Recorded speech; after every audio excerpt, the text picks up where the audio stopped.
The clock struck 11:47 p.m. on September 12, 1958. Inside the dimly lit Lennox lounge, Big Sam's palms were slick with sweat as he gripped the handle of his pistol. He was staring at a 50,000 price tag, the bounty the 5 most powerful crime families in New York had placed on the head of Bumpy Johnson. For 5 years, Sam had served as Bumpy's shadow, his most trusted bodyguard, and a man Bumpy called his own brother. Yet Sam had accepted the contract to end him. The plan was cold and calculated. Walk into the lounge, wait for Bumpy to be distracted, and fire a single shot into the base of his skull before vanishing into the Harlem night. As Sam approached the table where Bumpy sat with his back turned, he raised his weapon, aimed, and squeezed the trigger. There was only a hollow click. The room fell into a deafening silence. Bumpy turned around with agonizing slowness, his eyes boring into Sam's soul, and uttered words that would echo through history. "I've been counting on you." What the world didn't realize was that Bumpy had known about this betrayal for 3 weeks. In that time, he didn't just plan for his survival, he orchestrated a move that redefined the hierarchy of power in Harlem. To understand the weight of that moment, you have to look at Bumpy Johnson's status in 1958. He wasn't a common criminal. He was the wall standing between Harlem and the predatory interests of the Italian mob.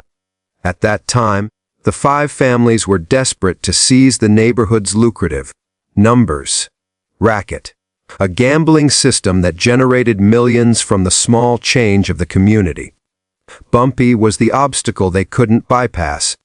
Unlike the mob, Bumpy didn't just rule through intimidation, he ruled through a deep-seated respect. He was the man who paid the rent for struggling families, stopped police harassment of local shops, and physically repelled Italian enforcers who tried to bully local operators. He had sent their thugs to hospitals and rejected their bribes.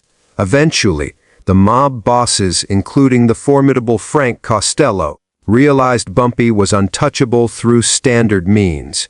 Their only option was to find the one person Bumpy trusted completely and turn him into a traitor. That person was Big Sam Foster. Standing 6'4" and weighing 260 pounds, Sam was a mountain of a man who had literally taken bullets for Bumpy in the past. He had been there through every gang war and every personal loss. The Italians knew they couldn't break Sam with threats, so they looked for a vulnerability. They found it in his daughter, Keisha, who was suffering from tuberculosis. The medical bills were drowning Sam, and although Bumpy had provided some financial help, it wasn't enough to cover the specialized care she needed. On an August afternoon, 3 weeks before the incident, a mob specialist named Tony Maroney cornered Sam. He offered him 50,000, enough to save his daughter and move his family to a new life in Miami with fresh identities. It was a choice between his loyalty to a friend and the life of his child. Tony warned him that if he refused, his daughter would die in a charity ward and Sam himself would eventually end up with a bullet in his back anyway. Torn by desperation, Sam took the money. However, Bumpy Johnson didn't become the King of Harlem by being naive.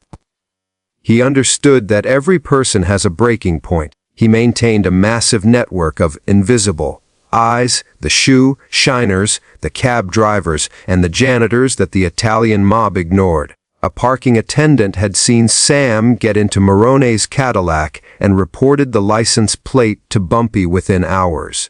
Bumpy realized his brother was being compromised.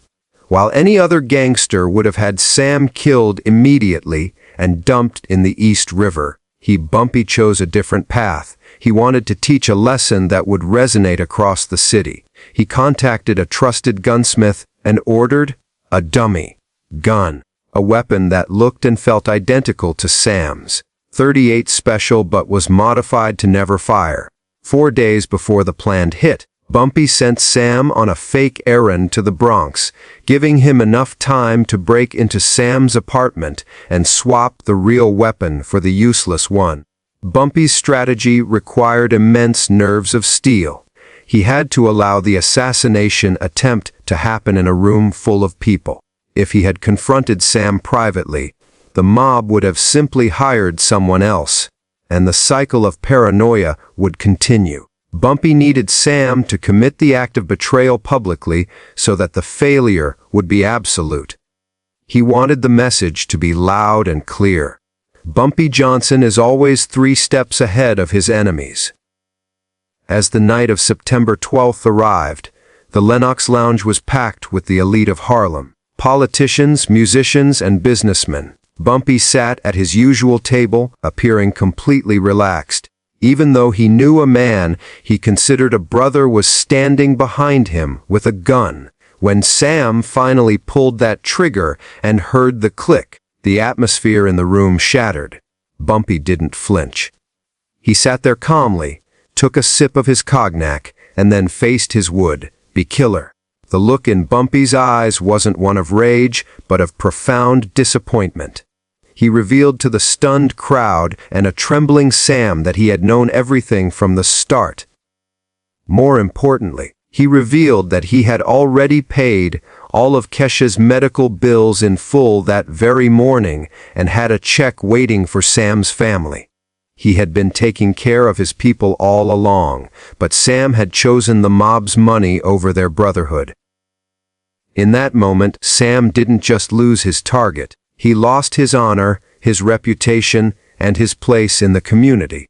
Bumpy ordered Sam to leave Harlem forever and to deliver a message to the Italians.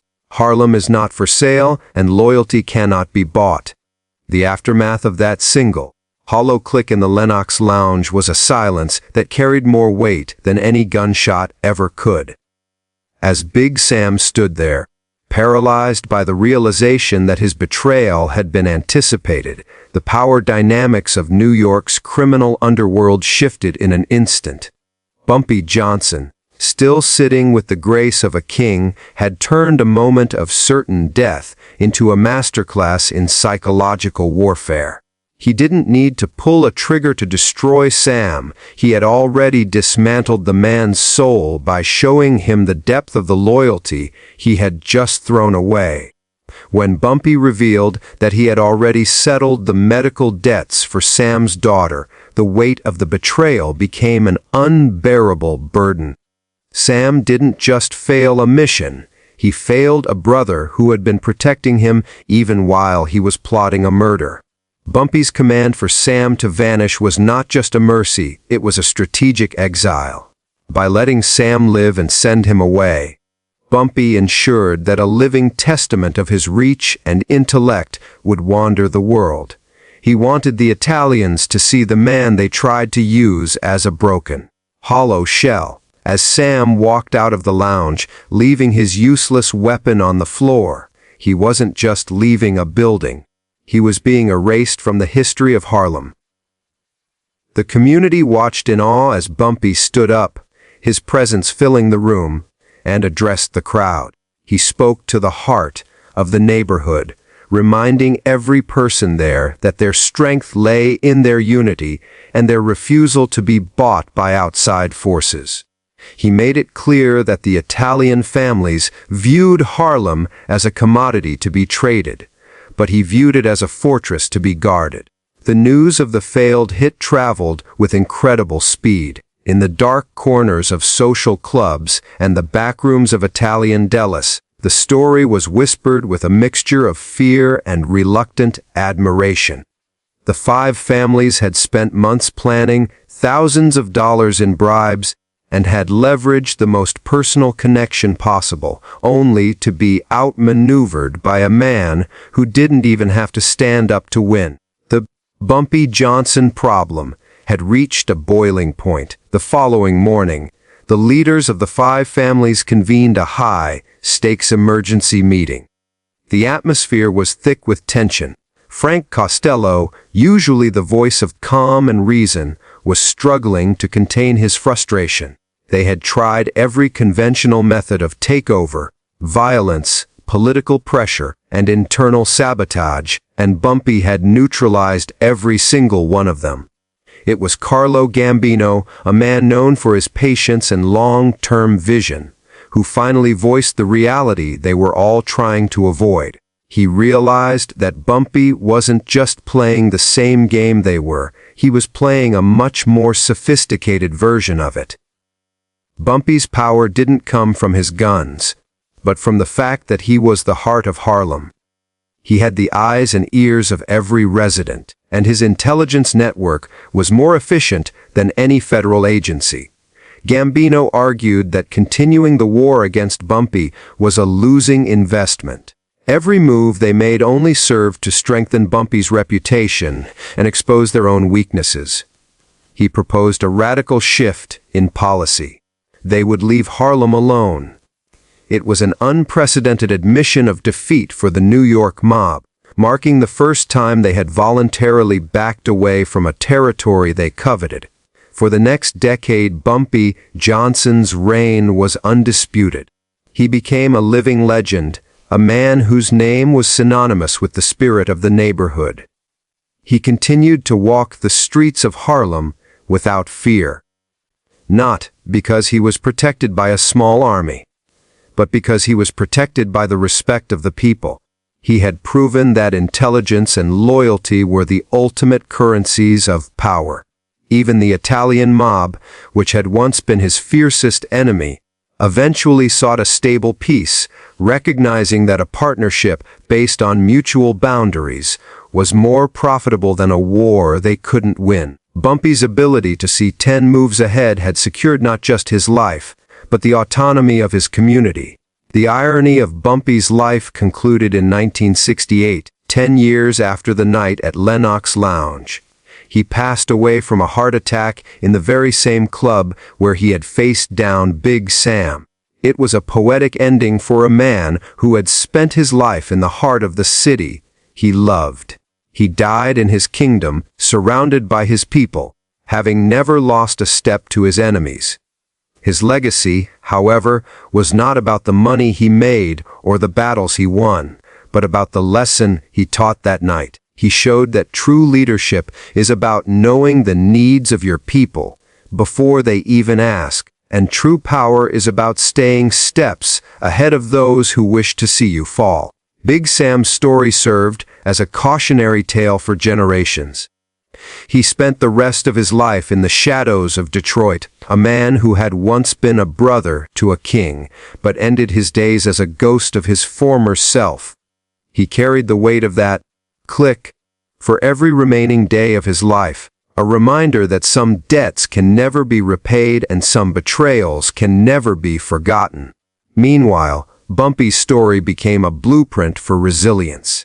He proved that the most dangerous weapon in any conflict isn't the one you hold in your hand, but the one you carry in your mind. By turning a betrayal into a triumph of character and strategy, Bumpy Johnson ensured that his name would be remembered not just as a gangster, but as a master strategist who saved Harlem from the wolves by being the smartest man in the room. If this deep dive into the legendary life of Bumpy Johnson and the ultimate test of loyalty resonated with you, make sure to engage with the video. Hit that like button to support the channel and subscribe so you don't miss our daily explorations into the most fascinating figures of history. We are constantly digging into the stories that the textbooks miss, the tales of power, betrayal, and the grit it takes to survive in the underworld. What do you think about Bumpy's decision? Was he too merciful to Sam, or was the public humiliation a far worse punishment than death? Let us know your thoughts in the comments below, and stay tuned, because next week we're going even deeper into the secret alliances that shaped the streets of New York. Remember, in this world, your mind is your greatest asset. Keep your eyes open and always stay 3 moves ahead.